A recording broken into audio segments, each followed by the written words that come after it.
ഇത് മാസ് മോട്ടോഴ്സിൽ നിന്നാണ് Honda Activa BS6 model വണ്ടിയാണ്. ജനറൽ സർവീസായിട്ട് കയറ്റിയാണ്. അപ്പോൾ നമ്മൾ ജനറൽ സർവീസ്, ഓയിൽ ചേഞ്ച്, പിന്നെ ആക്സിലേറ്റർ കേബിൾ നല്ല രീതിയിൽ ടൈറ്റ് കാണിക്കുന്നുണ്ട്. അതുകൊണ്ട് ആക്സിലേറ്റർ തിരിച്ചു കഴിഞ്ഞാൽ അങ്ങനെ തന്നെ സ്റ്റക്കായിട്ടിരിക്കുക. അത്രയാണ് മെയിനായിട്ട് പറഞ്ഞാണ് വർക്ക് കേട്ടോ. അപ്പോൾ നമ്മൾ സർവീസിനോടനുബന്ധിച്ച് നമ്മളതിൻ്റെ ബാക്ക് ബ്രേക്കൊക്കെ ചെക്ക് ചെയ്യാൻ വേണ്ടി അയച്ചിട്ടുണ്ട്. ബ്രേക്ക് ലൈനറൊക്കെ നമുക്കൊന്ന് അയച്ച് ക്ലീൻ ചെയ്തിടണം. വലിയ പഴക്കമൊന്നും ആയിട്ടില്ല. കിലോമീറ്റർ നിസ്സാരം ഓടിയിട്ടുള്ള വണ്ടി കേട്ടോ. ബ്രേക്ക് ക്യാമൊക്കെ ഒന്ന് അഴിച്ച് ഗ്രീസ് ചെയ്ത് റീസെറ്റ് ചെയ്യാം. അതേപോലെ തന്നെ ബാക്ക് ടയറിൻ്റെ കണ്ടീഷനൊക്കെ നോക്കി, ടയറൊക്കെ അത്യാവശ്യം ഉണ്ട് ഉപയോഗിക്കാൻ. MRF ടയർ എടുക്കണം കേട്ടോ.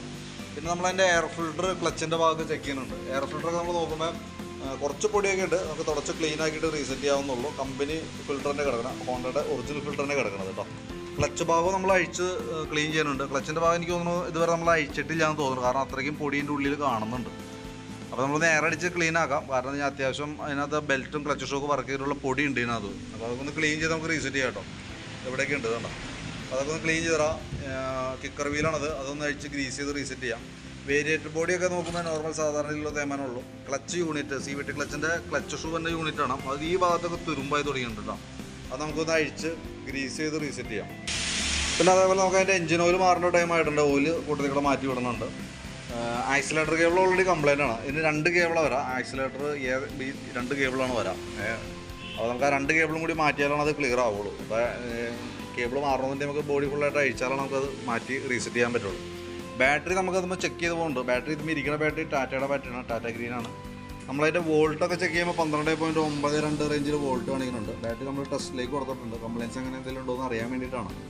അപ്പോൾ നിലവിൽ ഇതിനകത്ത് ഡാമേജ് പോലെ കാണിക്കുന്നുണ്ട് കേട്ടോ. അപ്പോൾ നമുക്ക് സെൽഫിൻ്റെ കംപ്ലയിൻറ്റ് എന്തെങ്കിലും മണ്ണുണ്ടോ എന്നുള്ളത് നോക്കിയേക്കാം. നമുക്ക് ഇതിനകത്ത് ചെറിയൊരു വേരിയേഷൻ ഉണ്ടെങ്കിൽ പോലും ഇതിനകത്ത് ഡിക്റ്റേറ്റ് ഇത് കാണിക്കും. അപ്പോൾ കംപ്ലയിൻറ്റ് എന്തെങ്കിലും ഉണ്ടെങ്കിൽ മാറ്റിയാൽ മതി. വലിയ താമസമില്ല, ഡാമേജിലേക്ക് വരാനായിട്ടുള്ളൊരു സാധ്യത കാണുന്നുണ്ട് കേട്ടോ. പിന്നെ നമുക്ക് അതിൻ്റെ ഫ്രണ്ട് ബ്രേക്കും കൂടി നമ്മൾ അഴിക്കും. ഇപ്പോൾ ബാക്ക് വീൽ അഴിച്ചാണ് ഫ്രണ്ടും കൂടി അഴിച്ചിട്ട് ബ്രേക്ക് ക്യാമൊക്കെ ഒന്ന് ഗ്രീസ് ചെയ്തതിന് ശേഷം നമ്മൾ റീസെറ്റ് ചെയ്യും. ബ്രേക്ക് ഹബിൻ്റെ ഭാഗമൊക്കെ ഒന്ന് ക്ലീൻ ചെയ്തിട്ട് റീസെറ്റ് ചെയ്യും. ഫ്രണ്ടിലത്തെ ആയാലും ടയറൊക്കെ അത്യാവശ്യം ഉണ്ട്. പുതിയ ടയറാണ്, വലിയ പഴക്കമായിട്ടില്ല. എനിക്ക് തോന്നുന്നു 6,000-7,500 കിലോമീറ്റർ വണ്ടി ജസ്റ്റ് ഓടിയിട്ടുള്ളൂ കേട്ടോ. അത് നമ്മൾ ആക്സിലേറ്റർ കേബിളൊക്കെ മാറാൻ വേണ്ടിയിട്ട് അഴിച്ചാലാണ്, അത് ഫുള്ളായിട്ട് അഴിച്ചാലാണ് നമുക്കത് ചെയ്യാനായിട്ട് പറ്റുള്ളൂ.